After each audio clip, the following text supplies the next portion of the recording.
Hello Bobcats, welcome back to our channel.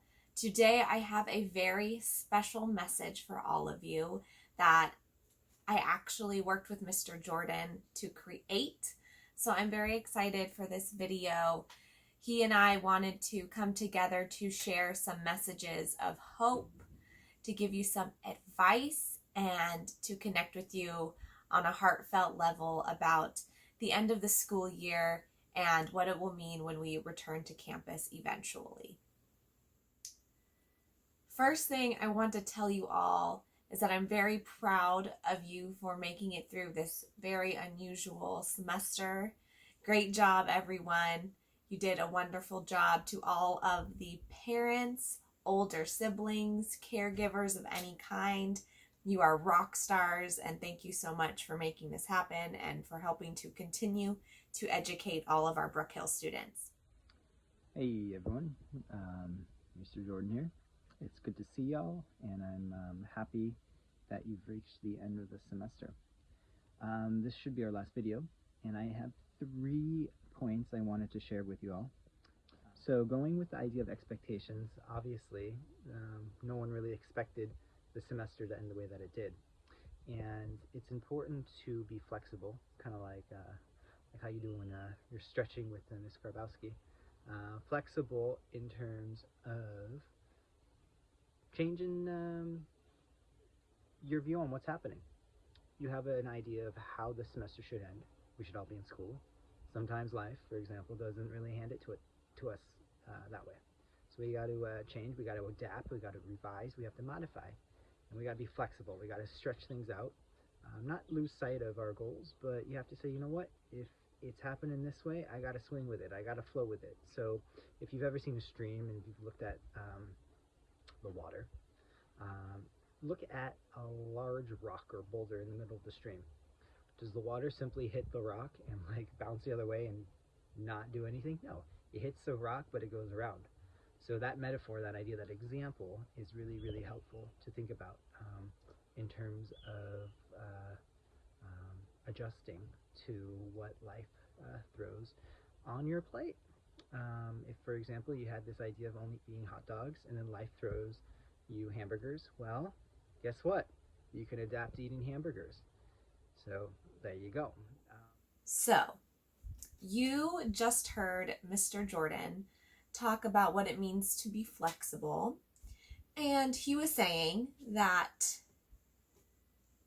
for example, you might really want to eat hot dogs, but the world's run out of hot dogs and the only thing that's left are hamburgers. And just as a natural consequence, you are going to have to be okay with eating hamburgers. However, you might feel some sad feelings as a result of that. You might be disappointed, you might be frustrated, you might be annoyed, you might feel let down because your expectation was not met. So, one thing that I'd like you to do at the end of this school year is to just practice accepting those icky feelings, letting yourself be okay with feeling sad or upset or frustrated or let down, but then move on. So you want to accept those feelings. It's okay to feel upset. It's okay to feel sad. And then you let them go. Because if you keep holding on to them, it's going to make you feel stubborn and bitter and unhappy. And I don't want that for you. No one wants that for you. So please accept those feelings and then let them go, so that way we can move forward in a positive way. Point 2, the idea of being cool with the mystery of the unknown. Another big lesson that we all are experiencing now.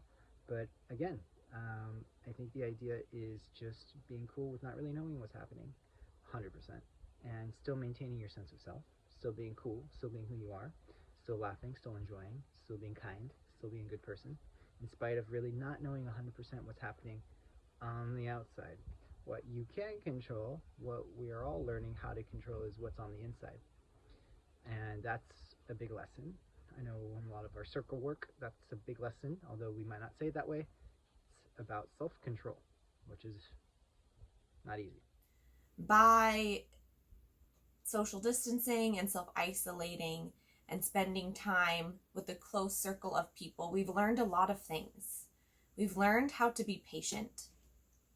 We've learned how to deeply care about other people in our world. We have learned what it means to show kindness on a big scale. And those are some of the most important things you can do in your entire life. So I'm going to challenge you to bring those things, to bring kindness and patience with you when we return to school. Because that's all we're going to need, really. If we can dedicate ourselves to being kind to each other and being patient with every step of this process, then Brook Hill will be such an amazing place to be. Third point, about having purpose or meaning. So a lot of you might not really find it so exciting what's been happening. You might be this summer dreading it, or like not really sure what to do.